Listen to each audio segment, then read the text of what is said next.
You're so sleepy? Oh yes, this is her belly.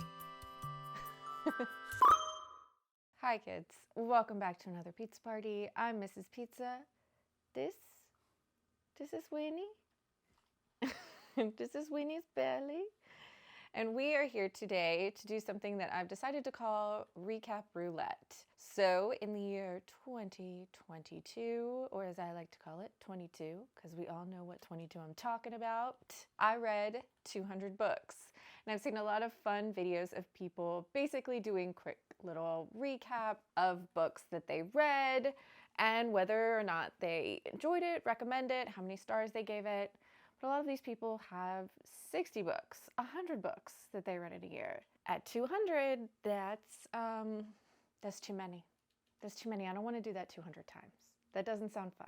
So I have decided that what I'm going to do is basically put all of the books, all 200 books that I read this past year, in a list of order that I read them, and then use a random number generator to pick a couple of those books. I will stretch my brain muscles as much as I possibly can, trying to remember what these books were about, and just have them randomly chosen for me. So I will tell you what I remember they're about and whether or not I would recommend them, and that's about as good as we're gonna get. So let's get started. The first number up is number 189, and that is Eclipse the Moon by Jessie Mihalik. Basically, this story, I've actually recently talked about it because I just recently finished it, but this one is the story of Key. She is the member of a ragtag group of mercenaries that used to be members of the military and now have taken up in their own little crew in the first book in the series, which I believe is called Hunt the Stars.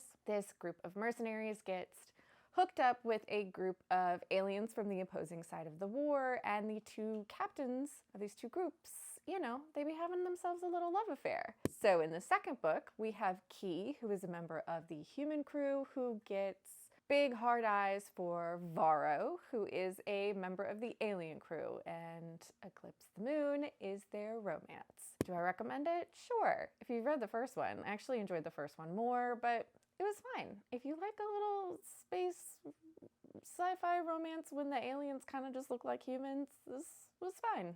Sure. The next number up is number 170, and that is What Moves the Dead by T. Kingfisher. This book is creepy, really, really creepy. It is a story of Alex, I believe their name was. They are an ex-soldier, retired military, and they receive an ominous letter from a childhood friend that requests their presence at the childhood friend's creepy, moldy estate. And when Alex gets there, things are gross. Things are real gross. Would I recommend this? If you are affected by mold and mildew and dampness, if that makes your face screw up as much as my face screws up every time I talk about it, absolutely. This is also a T. Kingfisher book, so you know the banter is going to be on point. The next number up is number 103, and this is Wicked Beauty by Katie Roberts. Why are you looking at me? Don't watch. This is the third book in a series, the first one being Neon Gods, the second one being Electric Idol, third one being Wicked Beauty. This is the loose, I'm gonna say inspired by, and that's not really a Greek retelling, but inspired by Greek mythology, and this is the story of Achilles, Patroclus, and Helen, and they form a little throuple. Got a little triad going on. There's also a competition happening. It's fine. Katie Roberts' books are fine. If you're the least bit interested in the series, it's kind of like Mafia, but make it Greek mythology, pick it up.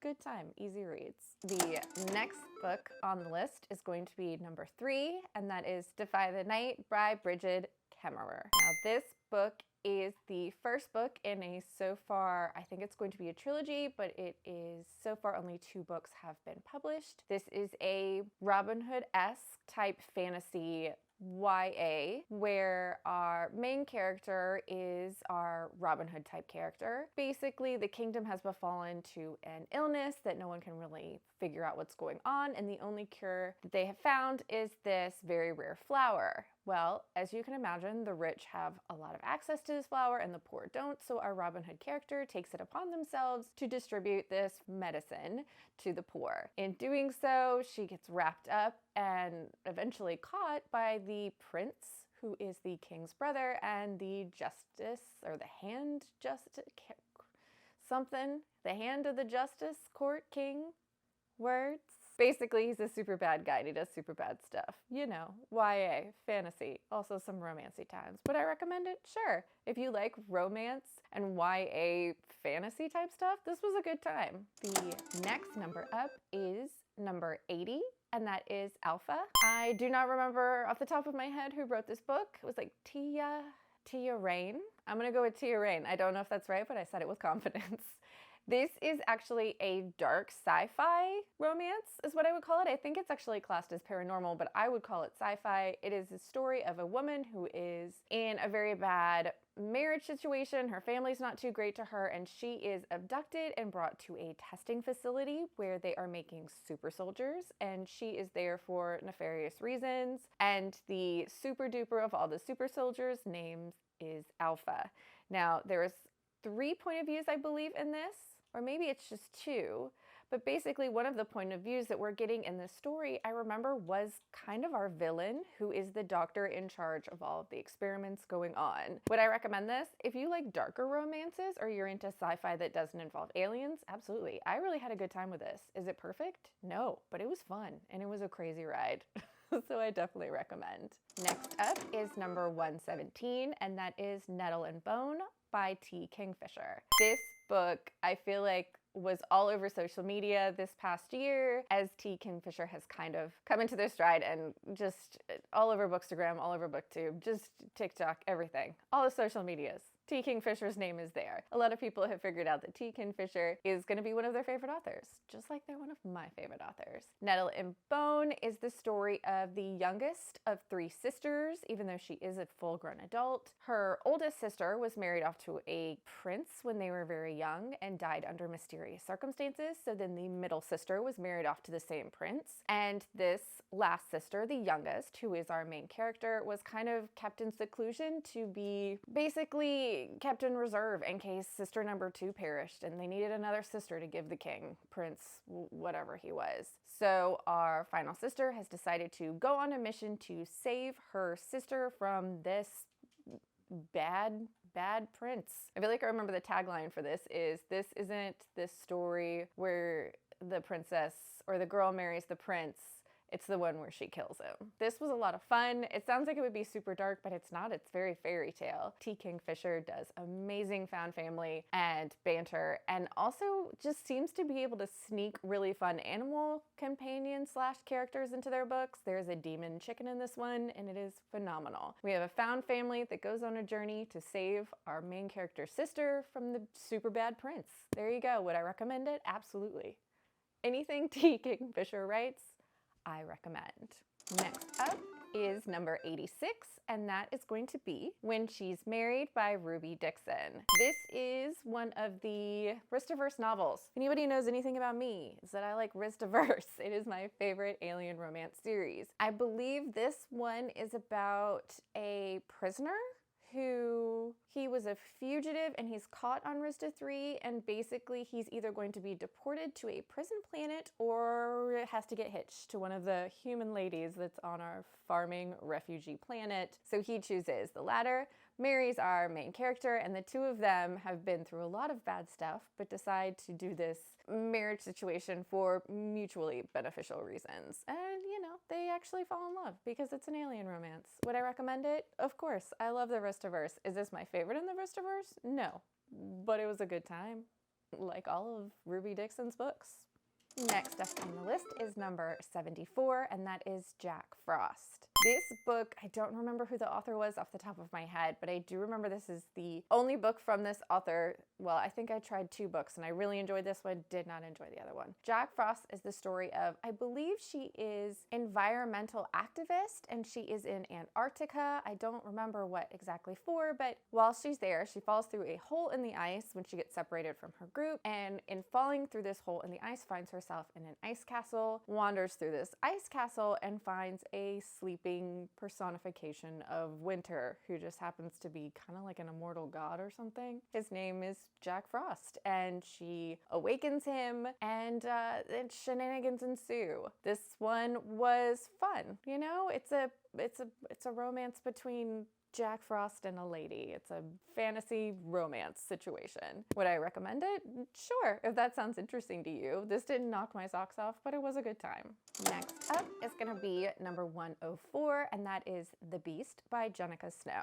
This book is a really short novella. It is Beauty and the Beast. Only in this one, the Beast is kind of stalking Beauty. I don't remember why she ends up with him. I think her dad has like gambling problems or something. And yeah, she ends up with him, and he doesn't turn into a man. He stays a beast, and spicy stuff happens. Do I recommend this? No, I don't. I do not like these Jenica Snow novellas. I am not a big fan of Jenica Snow books, but you know, some people are, and they're into that, and that's good for them. I'm happy for them, you know, but that's gonna be a no for me. Next up is number 138, and that is I Married a Dragon by Regine Abel. This is another installment in the Prime Mating Agency, and this one, our main character, is part of an elite kind of military and force thing. One day when responding to some sort of call, she encounters basically a huge dragon alien guy, and immediately when he sees her realizes she is, I forget what the name of it is, but basically she's his equivalent of a human weighted blanket. She's anxiety medication personified. In the culture that he lives in, on the world that he lives in, people like him who are super powerful have this person that's similar to like a fated mate that helps them, heals them, is very important to them, and she's the first non-dragon alien to ever be one. Prime Mating Agency steps in, and these two get hitched. Low angst, alien romance. Ta-da! Would I recommend it? Yeah, I would recommend the whole series. I think this series is super fun, and if you're interested, give it a try. Next up is number 23, and that is Hook, Line, and Sinker by Tessa Bailey. This is the second book in a duology called the Bellinger Sisters, I believe. I might be getting that wrong. The first book is It Happened One Summer. That one follows a grumpy fisherman and a super spoiled rich girl who end up in grumpy fisherman's small town. In Hook, Line, and Sinker, you have super spoiled rich girl's younger sister and grumpy fisherman's best friend. This book is a friends to lovers. He's kind of seen as a super playboy pretty boy, but he actually has a heart of gold. She's kind of got a big crush on somebody else and doesn't see him as more than a friend, but then, you know, forced proximity be happening and whatnot. So it was fine. Would I recommend it? Sure, I like the first one better, but this one was fine. Up next is going to be number 54, and that is Cold Wood, and this is by Cassie Mint. I don't have a lot of luck with Cassie Mint books. I believe this was a Little Red Riding Hood retelling. I remember nothing other than it was a Little Red Riding Hood retelling, and that Cassie Mint is not for me. Would I recommend it? No. Next up, number 116, and that is Caroline's Heart.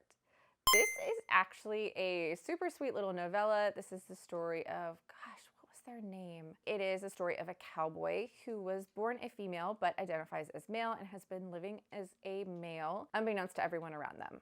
Kind of a secret. They encounter a witch who comes to the ranch they've been working at in order to do some small witchy job, and through circumstances, these two basically become reluctant friends, and then slowly it evolves into more. Would I recommend this? Absolutely. This one had great representation, was super short, lovely, and sweet. I really liked it. Next up is number 132, and that is Found by the Lake Monster by Lillian Lark. This one is part of the Monstrous Matches series, is what I'm going to call it. That might be completely wrong. Everyone in this series, you have to start with the first book, but there is a witch who owns a bathhouse, and this witch matches people up with monsters, is how we're going to put it.